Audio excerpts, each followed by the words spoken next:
오늘 이 시간에는 골로새서 1장 9절에서 읽지는 않았지만 23절까지의 말씀을 가지고 교회는 하늘의 실제입니다 라는 제목으로 말씀을 나누려고 합니다. 한번 따라 합시다. 교회는 하늘의 실제입니다. 저는 이 제목이 참 귀하다고 생각합니다. 이것은 교회의 정체성을 한마디로 요약하여서 우리에게 소개하는 말이기 때문에 그렇습니다. 여러분의 마음 안에 교회는 하늘의 실제이다 라는 사실을 꼭 기억하고 날마다 여러분의 삶을 살아가시기를 바랍니다. 우리는 살아가면서 연결되어 있는 모임들 참 많습니다. 여러분은 어떤 모임에 속해 있고 어떤 모임에 나가십니까? 계모임이나 종친회 모임이나 향후회, 상조회, 동창회, 동문회, 군대 동기들도 모이고요. 또 취미 모임도 많죠. 탁구 좋아하시는 분은 탁구 모임도 있고, 축구 좋아하시는 분은 축구 모임도 있고, 야구 좋아하시는 분은 야구 모임도 있고, 아니면 또 봉사 모임도 있습니다. 이 사회에 나가서 어떤 봉사를 하기 위해 모임에 나가서 봉사하는 일들도 있습니다. 여러분, 이 교회도 하나의 모임입니다. 그런데 일반적인 사회에서 모이는 모임과 교회의 모임은 분명한 차이가 있습니다. 같은 나이 또래 사람들이 함께 모이지만 동창회와는 교회 모임은 다릅니다. 여러분, 교회에서 장례식장에 함께 가고 병문안을 함께 가지만 세상에 있는 상조회와는 분명히 다릅니다. 같은 고향 출신들이 함께 모여서 서로 신앙생활을 하지만 이것은 향후회와는 분명한 차이가 있습니다. 교회에서 함께 지역을 섬기고 세상을 향해 구제와 봉사를 하지만 이것은 세상 속에 있는 지역 봉사 모임과는 분명히 다릅니다. 교회 안에서 같은 취미를 가진 사람들이 함께 모여 그 취미를 매개로 다양한 일들을 하지만 세상에서 취미를 중심으로 모이는 사람들의 모임과는 분명히 다르다고 하는 것이죠. 여러분, 이처럼 교회가 세상의 모임과 분명하게 구별되는 이유가 무엇이겠습니까? 교회가 세상과 구별되는 이유는 교회가 누리는 영역이 세상이 누리는 영역과 다르기 때문입니다. 여러분, 이 말은 교인들이 이 세상 속에서 별개의 삶을 살아가는 사람들이라는 말이 아니라 세상의 사람들이 누리는 것보다 더 넓은 세계의 삶을 살아가고 있다는 의미를 가지고 있는 것이죠. 교회 모든 사람들도 이 땅에 발을 딛고 살아갑니다. 이 세상 사람들이 살아가는 모든 삶의 현장에 교회도 그 자리에 다 있습니다. 직장에도 있고 시장에도 있고 어느 곳에나 교회도 그 자리에, 교인들도 그 자리에 서서 살아갑니다. 그러나 교회가 다른 차이는, 교인들이 똑같은 자리에서 걸어가지만 세상 사람과 다른 차이는 바로 이 땅에 임한 하늘의 삶을 살아가고 있기 때문입니다. 여러분, 우리는 똑같은 땅을 밟지만 우리가 밟는 땅은 하늘이 임한 땅이라고 하는 것이죠. 오늘 사도 바울은 바울 서신을 통해서 그것을 특정적인 언어로 하나로 표현하는데 그게 뭐냐면 바로 그리스도 안에서라는 뜻입니다. 말로 표현하고 있습니다. 그리스도 안에서, 예수 안에서, 그의 안에서 이런 단어들로 표현하고 있는데 사도 바울 서신에만도 이 말을 164번이나 반복하면서 말하고 있습니다. 이것은 사도 바울이 끊임없이 그 지역과 교회가 무슨 차이가 있느냐, 이것을 이야기할 때 그리스도 안에서, 이것이 우리 성도들이 밟고 살아가는 삶의 현장의 궁극적인 차이라고 하는 것을 이야기해 주고 있습니다. 이것은 교회 공동체나 성도의 가장 중요한 정체성 가운데 하나가 바로 그리스도 안에서 살아가는 사람들, 그리고 그리스도 안에서 살아가는 삶의 현장이라는 것을 이야기해 주고 있는 것이죠. 고린도전서 1장 2절에 보면 사도 바울은 이렇게 고린도전서를 시작합니다. 같이 읽습니다. 고린도에 있는 하나님의 교회 곧 그리스도 예수 안에서 거룩하여지고 성도라 부르심을 받은 자들과 또 각 처에서 우리의 주 곧 그들과 우리의 주 되신 예수 그리스도의 이름을 부르는 모든 자들에게 아멘. 우리가 밥을 먹고 일을 하고 공부를 하고 사람들을 만나며 살아갑니다. 또한 동시에 예배를 드리고 성도의 공동체를 나눕니다. 이 모든 것이 그리스도 안에서 이루어지는 일임을 말하는 것이죠.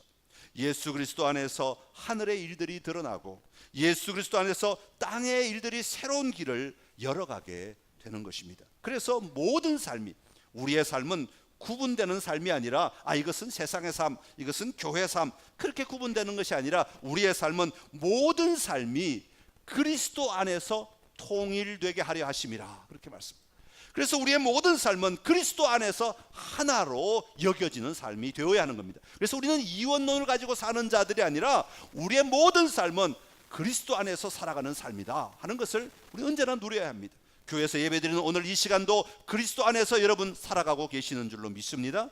그리고 예배 마칠 집에 가면 거기도 그리스도 안에서 살아가는 삶이 되어야 되고, 월요일에 직장 가시면 거기서도 그리스도 안에서 사는 삶이 되어야 하는 것이죠. 이것이 그리스도 안에서 통일되게 하려 하심이라는 말씀의 의미이죠.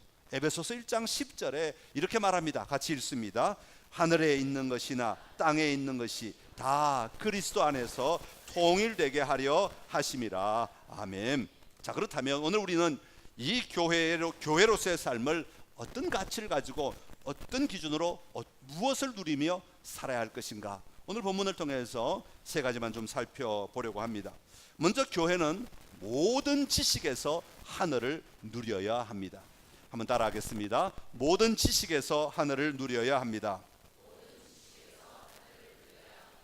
여러분, 우리가 살아가는 삶의 가치와 태도, 또 어떤 것을 결정하려고 할 때 그 근거는 무엇이냐 하면 각자가 가지고 있는 지식입니다. 그렇죠? 자기가 생각할 수 있는 한계 안에서 모든 것을 결정하지, 이 한계 밖의 것을 가지고 결정하는 경우는 거의 없습니다. 우리가 어떤 지식을 가지고 있느냐에 따라 우리가 어떤 삶을 사는가, 이게 결정되게 된다는 말이죠. 여러분, 다윗이 성전을 지으려고 했습니다. 내 평생 소원은 성전 하나 짓는 것이다. 그런데 이것은 자기의 정성으로, 자기의 생각으로 내가 성전을 지으면 하나님이 좋아하실 것이다 그랬죠.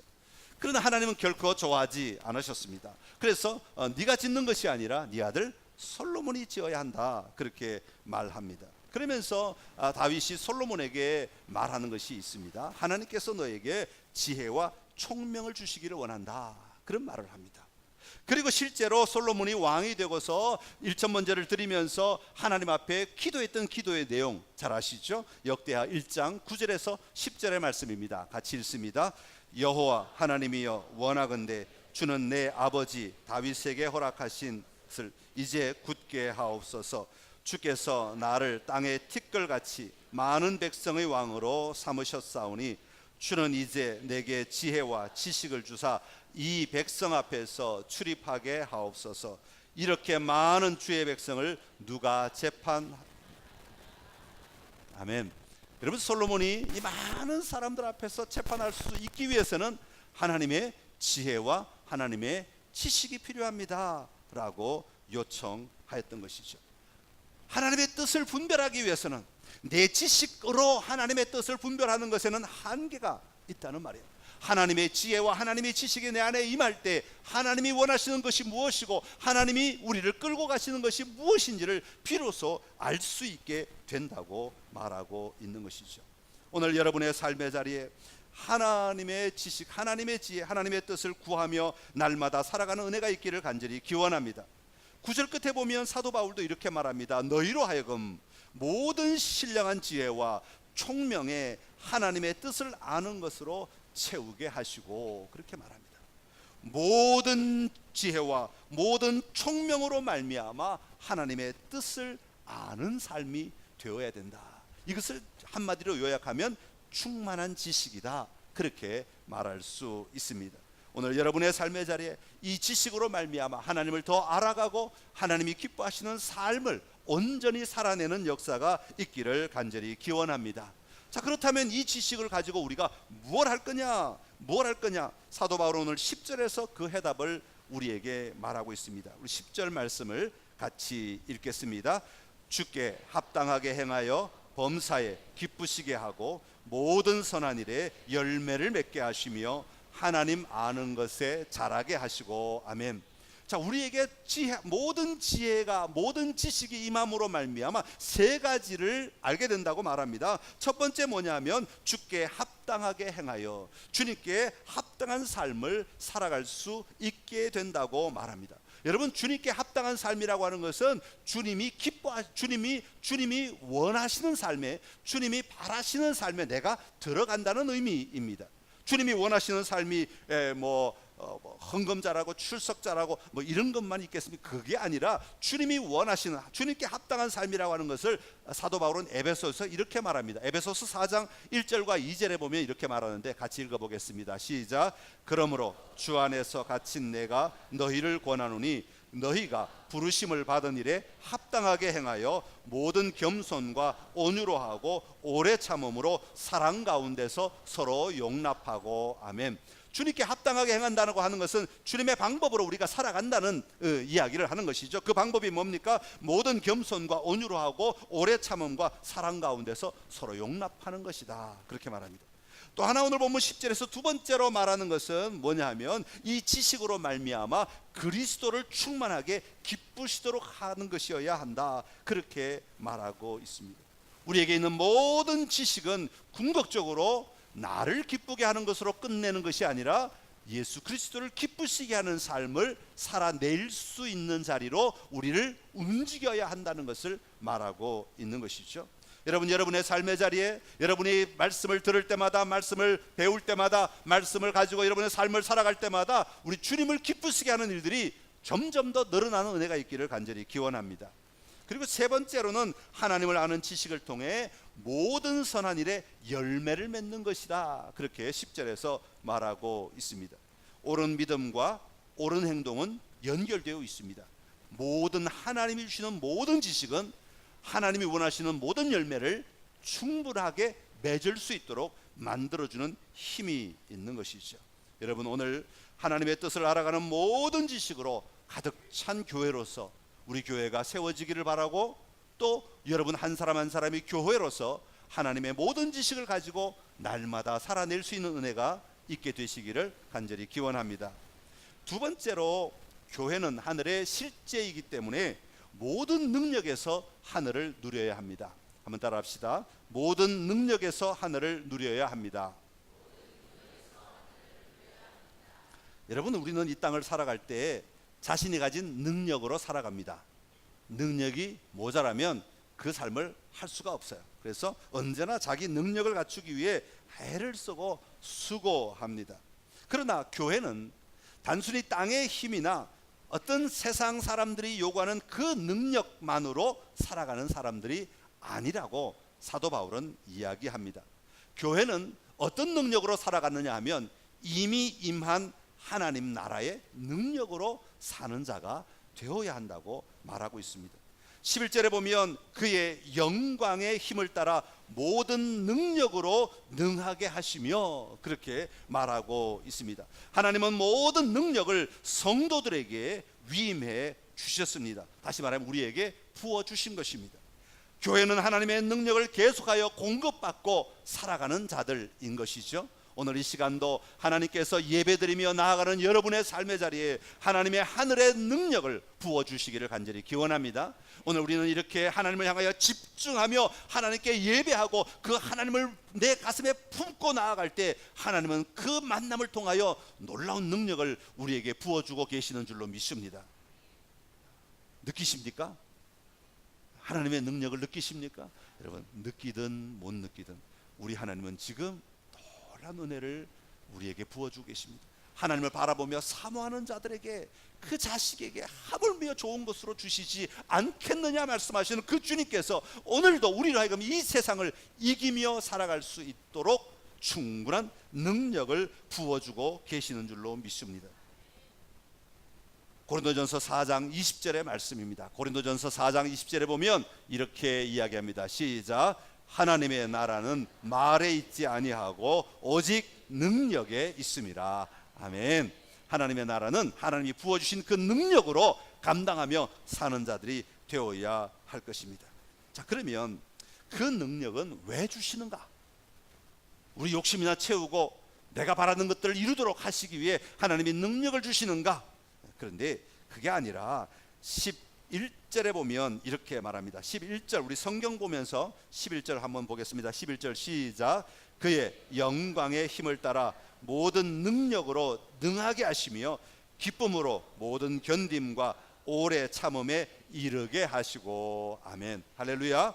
하나님이 능력을 주신 것은 우리로 하여금 오래 참고 견디며 이겨내게 하시기 위함이다, 그렇게 말씀하고 있습니다.